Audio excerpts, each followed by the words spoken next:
हमारी यह अर्जी स्वीकार करो। हम पर अपनी कृपा करो।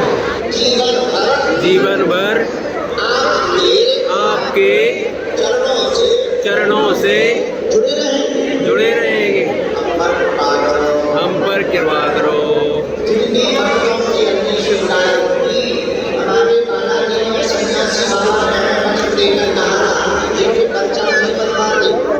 नहीं हो पाता, बात नहीं हो पाती, वो अगर पंडाल में बैठकर खड़े होकर दरबार रामगढ़ में सामने अर्जी को लगाएंगे, लहसुन प्याज मांस मदिरा बंद कर देंगे। महीने में एक बार, 2 महीने में, 3 महीने में एक बार आगे से धान भी अगर पैसे करना प्रारंभ कर देंगे, प्रचार करना प्रारंभ कर देंगे। I am sorry.